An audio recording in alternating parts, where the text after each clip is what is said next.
بسم الله الرحمن الرحيم لا حول ولا قوة إلا بالله العلي العظيم الحمد لله رب العالمين وصلى الله على سيدنا ونبينا أبي القاسم المصطفى محمد وآله الطيبين الطاهرين لا سيما بقية الله في الأرضين جل الله تعالى فرجه الشريف اللهم أخرجني من ظلمات الوهم وأكرمني بنور الفهم اللهم افتح علينا أبواب رحمتك وانشر علينا خزائن علمك برحمتك يا أرحم الراحمين. We continue our study of sections of fiqh according to Muhaqqiq Hilli rahmatullah alayhi in Shara'i, which many other books also have followed. We talked about ibadat and uqud. Now we want to start iqa'aat. You remember we said some actions need qasdul ghurba, intention of seeking nearness to God. Some they don't require. It's better to have, but they are valid even if you don't have qasdul ghurba. Ibadat need qasdul ghurba. Those who don't need qasdul ghurba either need a siqa, a recitation of a formula, or not. Those who don't need are ahkam, which we will have later, like qisas, hudud, diyat.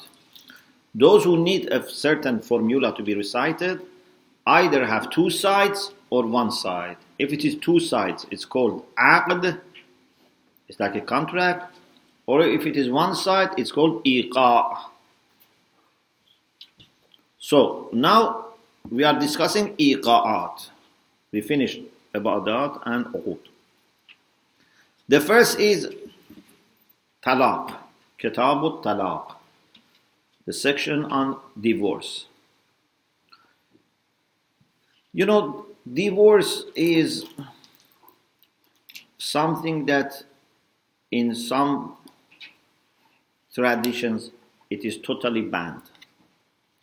In some faith communities there is no place for divorce. And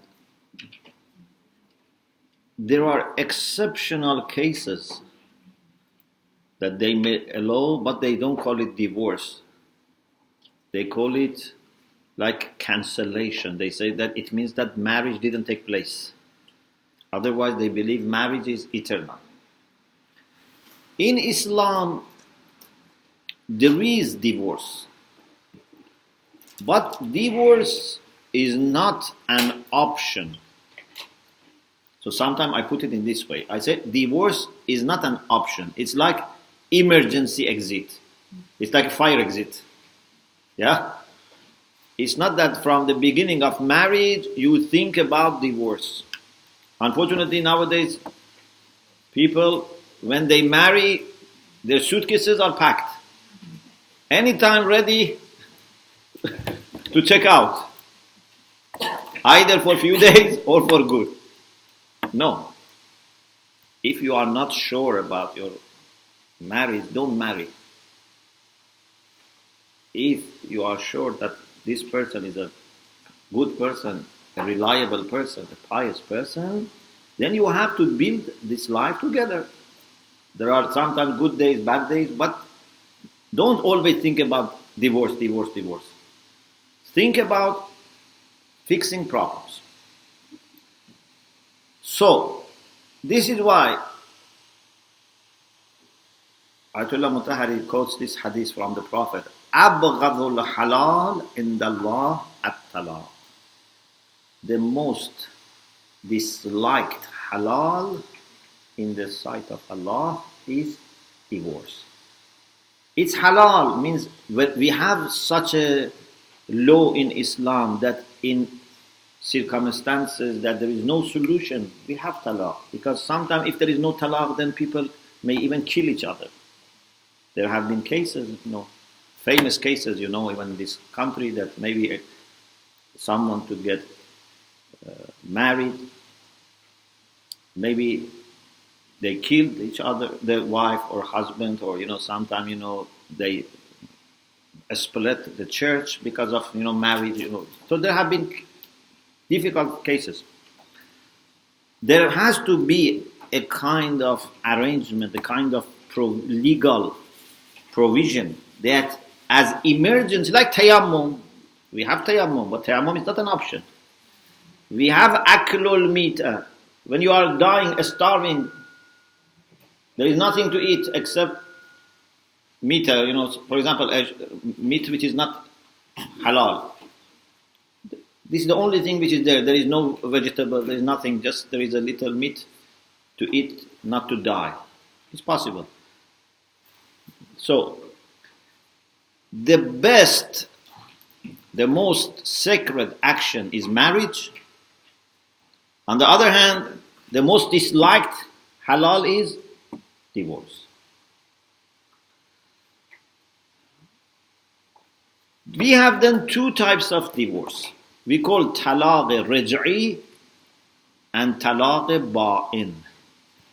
Raj'i comes from ruju'. Means there is chance of ruju'. It's revocable. Because as you know, there is a time that the divorced lady has to observe iddah. In that time, there can be ruju'. So, the husband who has divorced his wife may decide that this was a bad thing I did. So does ruju'. They don't need to marry again. This is like cancellation of the divorce. Okay? It's not that. If it is after iddah, they have to marry. They have to recite siqatul nikah. But in the time of iddah, there is ruju'. And this is because Islam want to give them chance to reconcile. Now you think about it. Now the pressure is over. Was it a good thing? Was it necessary? So you can go back. Ba'in comes from baynuna, means separation. Ba'in is irrevocable. There is no ruju'. It's irrevocable. Of course, there is one way that I will explain later, that there might be a chance of ruju'. Ba'in can be different cases. For example, according to many fuqaha, if a lady is ya'isa, means she has no longer the period, the cycle, then the divorce would be irrevocable. If they want to marry, because there's no iddah there, then they need to marry again. There are a few cases, some of them are not maybe applicable.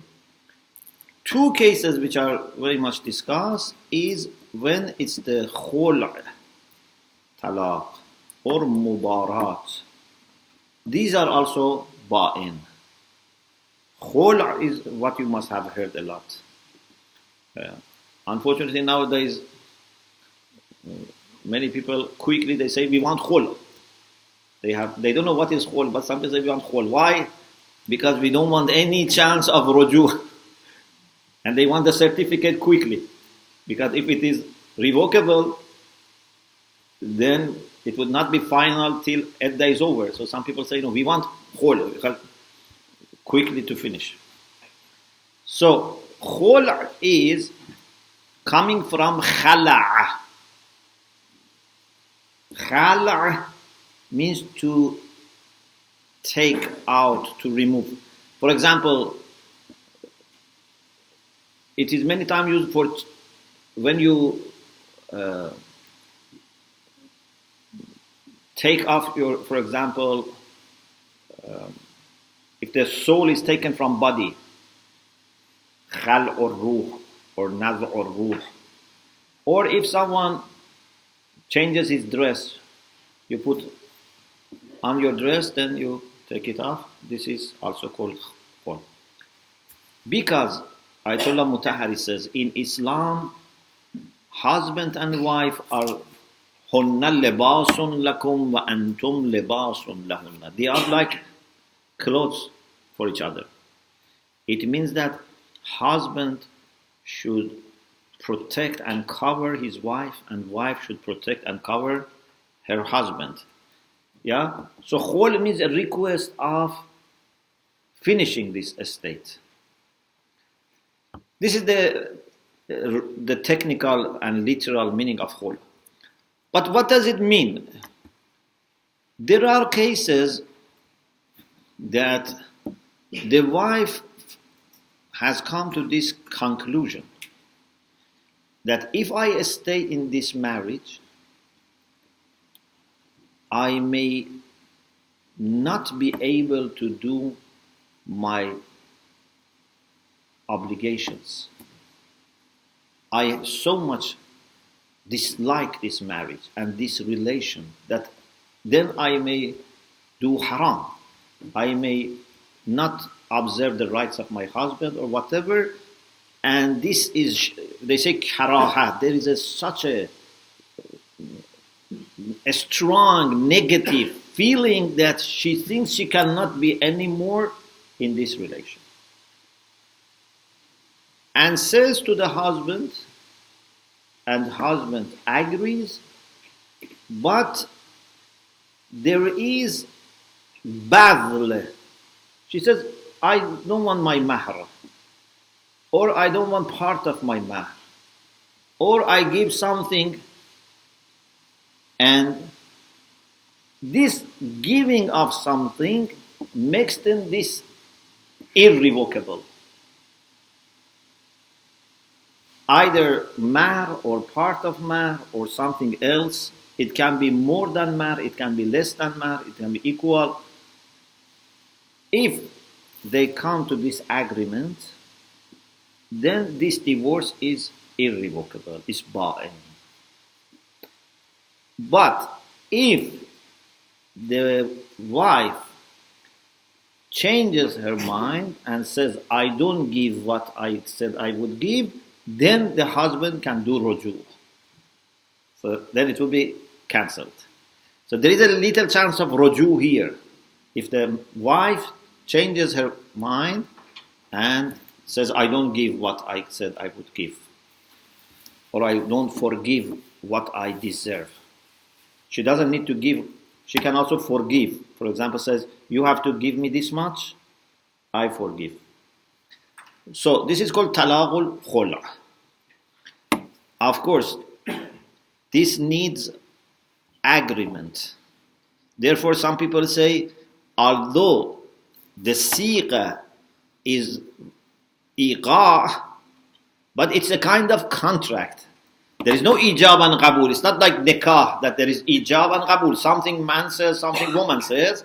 Here only the husband or wakil of the husband conducts siqatul talaq. But it is preceded by what? But agreement between two sides.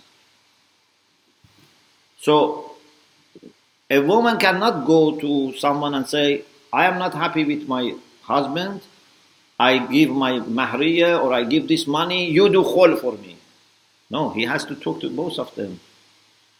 If they agree, then they can do it. If they don't agree, and there are very exceptional cases that life can be dangerous, miserable, many things, then Hakim Shar has to get involved and exercise wilaya.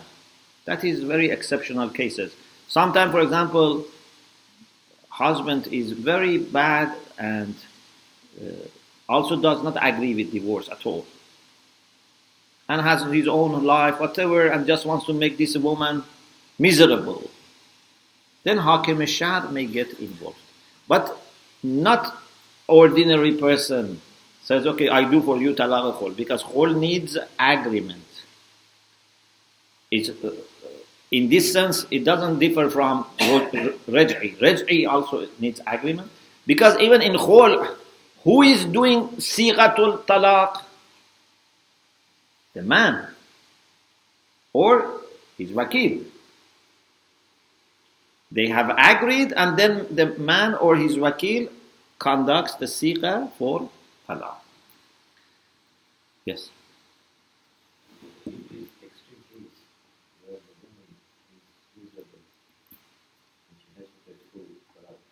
Yeah. How can the representation be present? So, if Hakim al-Shar gets involved and the man doesn't give consent, then Hakim al-Shar has wilaya to act on behalf of this person. Who's acting the share of the margin? In our age, like marja, or someone that marja gives permission. But this is different from people who have wakala for khums. This is very, very rare. Some people don't know this and unfortunately create trouble for people. Maybe if you ask marja, how many people in the world they have permission from you to do talaq of Hakim al-Shar, maybe in the whole world there is not 5 people. It's not easy. Yes. Because the husband has to give talaq. Then Hakim al-Shar has to look into it. He cannot just listen to the lady and say, okay, I do this. They have to try to see, can we find this person? As much as possible, they look for that person. They send messages, they ask people. If they lose their hope, if they come to clear conclusion, because it's not an easy thing, to separate between husband and wife is not easy thing. It's not something that even great mujtahideen dare to do. If there is consent, it's easier. Still it's disliked, but it's easier. But if there is, husband is not here, how can I be sure that this is not a fabricated case, or, maybe people are, exaggerating. So Hakim al-Shar has to look carefully into this and be sure that on the day of judgment can answer.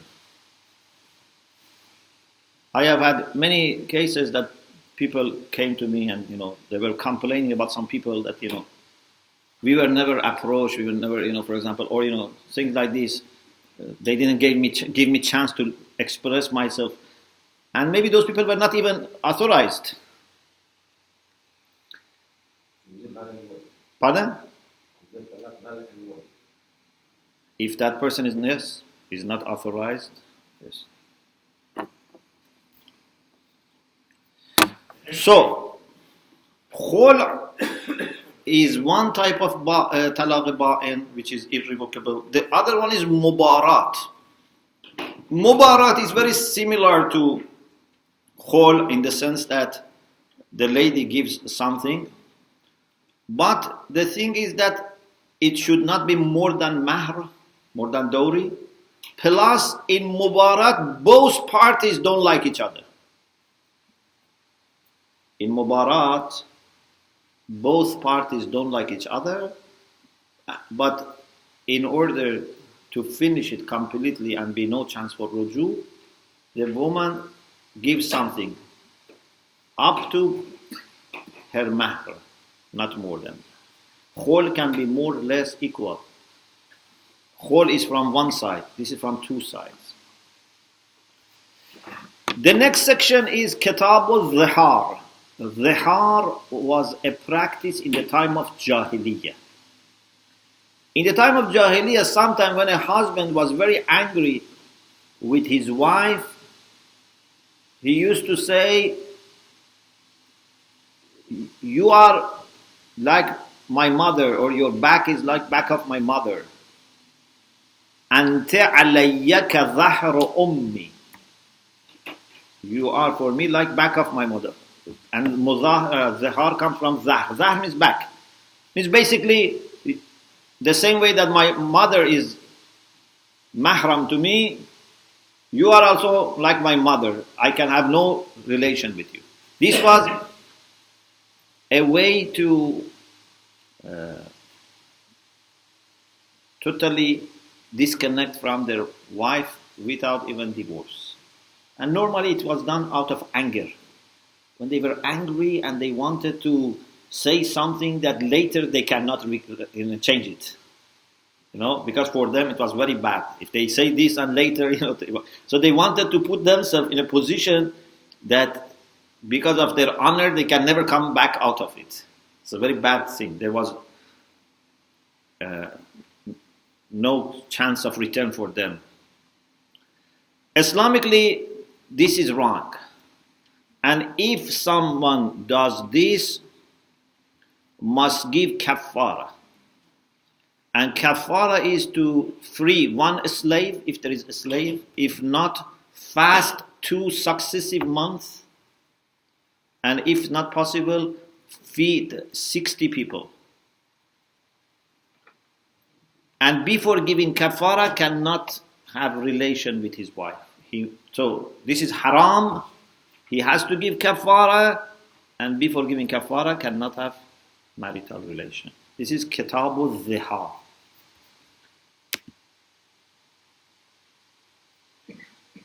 We have also kitabul ila. Ila was another practice that sometimes maybe still happen. People make a vow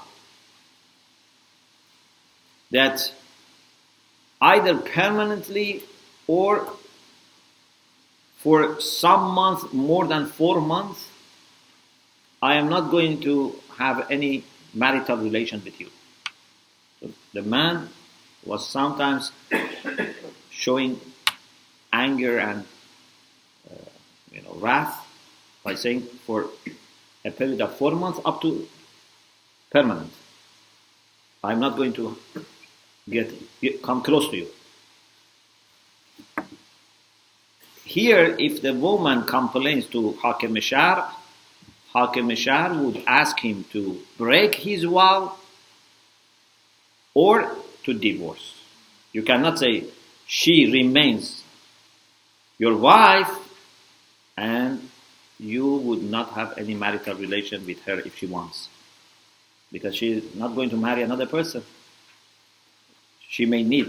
So, Hakim Shar says, either you break your vow or you must divorce her so that she can be free. And when he breaks his vow, has to give kafar. Then there is kitabul la'an. La'an comes from la'an, cursing. But here means a kind of like mubahala. No one should accuse another person of adultery. But if God forbids, a husband accuses his wife that she has done adultery, if cannot bring 4 witnesses, they would do had on him. They would punish him. Why you accuse? Even if he has 3 witnesses, they would punish him.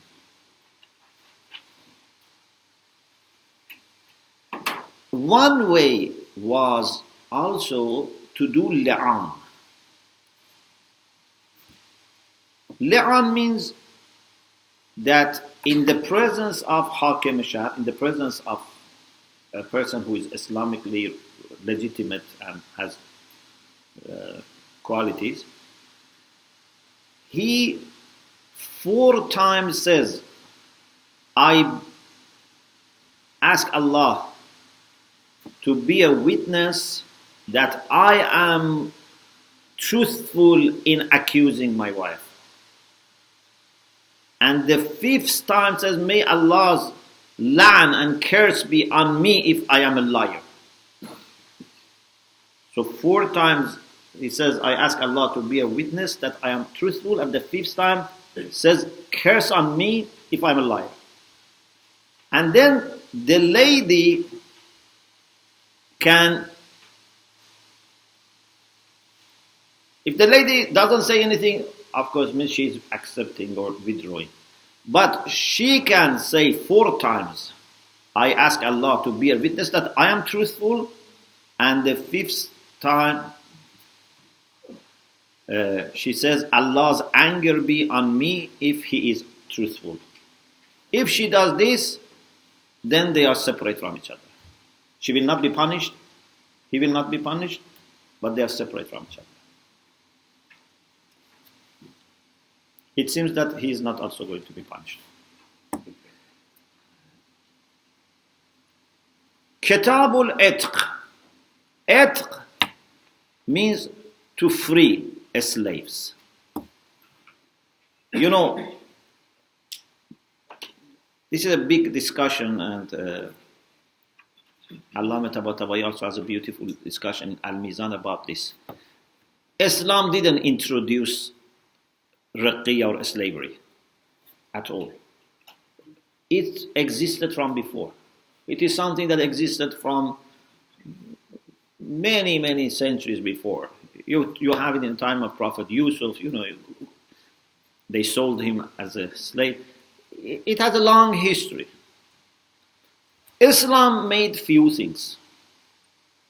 One was to stop enslaving people by attacking, or I don't know, someone is powerful, takes other people as a slave, and say there is no way you take other people as a slaves. Only if there is war, a legitimate war, not any war, not war for the sake of dunya, for the sake of money, for the sake of power, for the sake of enslaving people. No. If there is a legitimate war with kafir harbi, not with believers, then if the people who are fighting, if they are arrested as captive with certain conditions, then it was able to be a slave. Otherwise, one option was to kill them, which Islam doesn't like to kill them. To put them in prison, Islam is not very much in favor of prisons, because prisons many times can create problems. And sometimes a person has one bad habit, goes to prison and learns many other things. So it's very difficult. Plus they cannot have normal life. Islam had this option that these people who were killing Muslims, but now that they are arrested, if they can forgive them, forgive them. Otherwise, keep them inside Muslim community, inside families, treat them with respect. They learn something and then release them. So, restricted all the ways that people became slaves into one thing. And that is a person who is fighting and killing and is taken in the war with certain conditions, and then said only these people are slaves, which maybe for centuries never happened, and then encourage them that if you have done something bad, release them. If you want to get Allah's mercy, release them. If you want to do some charity, release them. Give them money, give them freedom, give them land, so that they can start a new life. Instead of remaining all the years in a camp or being, na'uzubillah, killed. No. So, this is Kitabul Itq. And there are different ways that a slave can be freed. Sometimes the owner can free. Sometimes they are forced to free them because of kafara, compensation for sins. Or, for example, if a slave has a child and the father dies and the child is now inheriting, automatically the mother becomes free. Any person whose father or parents or child or grandchildren are free becomes free. So it's very easy to make them free. This is why in Islamic world it very quickly finished. We don't have slaves in the Muslim world for a long time. Quickly finished.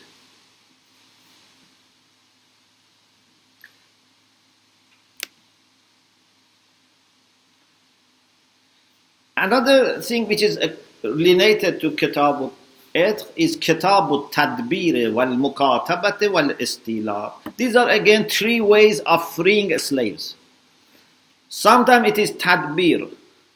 For example, a person can make in his wasiyah, after I die, my slaves are free. They become free. Mukataba is a kind of contract. A slave says to the master that, I do this, for example, I make this much money and give it to you. You free me. Then he will be freed.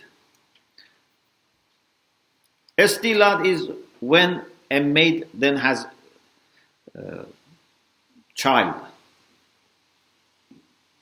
And then this child, if inherits the properties of the father, then automatically she is freed. People should also know that when we say maid, this maid is different from what today they call maid as a servant. This maid is different. This maid is ame, which means like a slave. Some people think it's servant and maid today. They are a slave and maid. That's different concept. Kitabul Iqrar, confession. One of the ways to establish a case for the court is confession. Islamically, uqala, people, not a child or a person who's adult but doesn't have good mental understanding. An adult, reasonable, rational, intelligent person who understands what he is saying, if he clearly admits something, very clearly, then this can be taken, accepted as accepted evidence. For example, I say, I am not sleepy, I am not, ill. With full understanding, I say, I purchased the house from this person and I didn't give him money. So this can be accepted against me. إقرار العقلاء على أنفسهم جائز. When people admit something against themselves. I cannot admit that you owe someone. This is not iqrar. This is shahada, witness, that's another issue. إقرار على أنفسهم. I can admit something against myself. Then they would accept it. And sometimes, for example, if I say, I admit that I borrowed this much money from this person and I gave him back, they accept the first part, not the second part. Because you say, I borrowed money, this is إقرار العقلاء على أنفسهم. You say you gave him back, then you are doing iqrar against him. You have to prove it. So if you admit that you have taken money, they accept it, but now you have to prove that you have given him back. You cannot say, I say together. This is two facts. One fact is what you can admit, the other fact needs evidence. Kitabul Ju'ala. Ju'ala is again very common in Islamic banking nowadays, and they try to use it. It's like ijara. You remember we said ijara has two types. One is you rent something like a house, a car. Sometimes is that you are employed. Yes? You are ajir, means they give you money for your services, for your work. Ju'ala is similar, but the difference is it can be general. For example, I say, I have a piece of land, I want someone to prepare it for farming. Whoever makes this ready for farming, I give him this much money. It's not necessarily between you and a specific person. And also, in ijara, the money might be needed to be paid at the beginning, but ju'ala, when someone finishes the job, you can pay then. Plus, ju'ala is something that you can cancel. Ijara is aqd al-lazim. You cannot cancel unless you have put in the agreement or there was a problem that you covered. But ju'ala, in the middle of the work, maybe a person changes his mind, so has to pay for the work which has been done, but doesn't need to complete. So, okay, I said, you make this farm ready for me, I give this much money. Now, I realize I cannot afford, I cancel. Okay, you can cancel, but you have to pay the work that that person has done.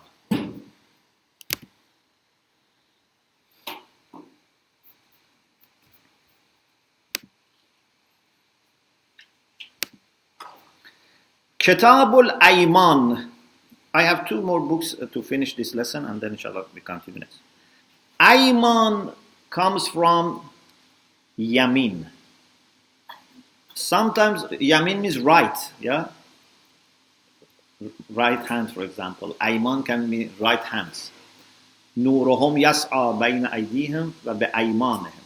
But here Ayman is plural of Yamin in the sense of vow, qasam, half. Because Yamin sometimes means vow, qasam, half. If someone with the name of Allah says, for example, Wallahi, I am going to do this, with certain conditions, then it becomes obligatory. And if he doesn't observe it, has to pay kafara. Sometimes people, maybe to strengthen their willpower, they do yamin or nadr or ahd.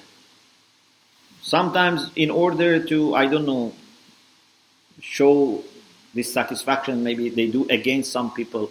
In the case of yamin, what is important is that it must be permissible. If someone says, Wallahi, I'm going to do this haram, this is not going to work. And also, if it is makruh, this light is not going to work. For example, someone says, Ayatollah Mutahhari says, someone says, Wallahi, I am going to finish this book today. Before I sleep, I am going to finish this book. Or by weekend, I'm going to finish this book. Okay, this is a good thing. It's not a bad thing. It's not haram. It's not makruh. Then he must do it. And if he doesn't do it, there is kafara. Freeing one slave, if there is no slave, or not possible, feeding 10 people who are poor, or giving clothes to 10 people, and if it's not possible, to fast 3 successive days. Nadr is different from vow. Nadr says, Lillahi alayya. For the sake of Allah, it is upon me to do something. For example, I do Lillahi alayya and usalli and nawafil.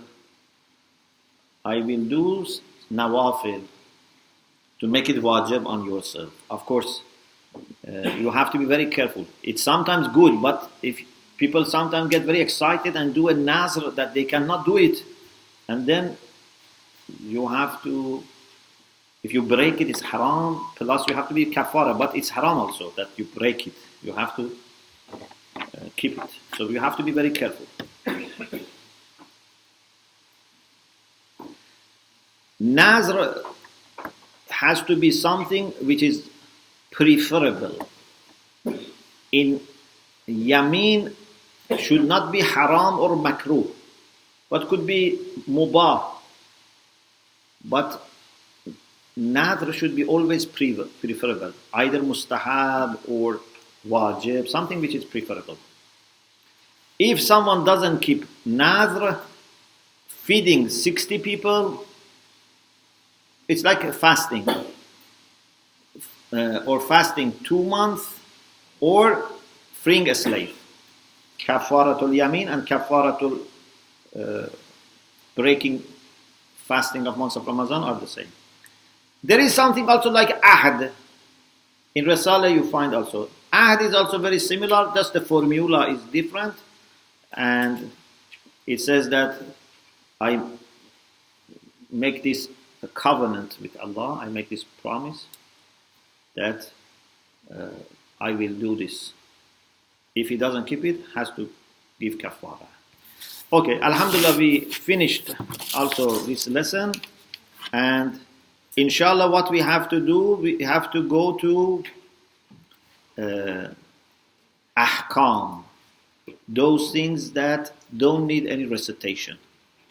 Alhamdulillah Rabbil Alamin.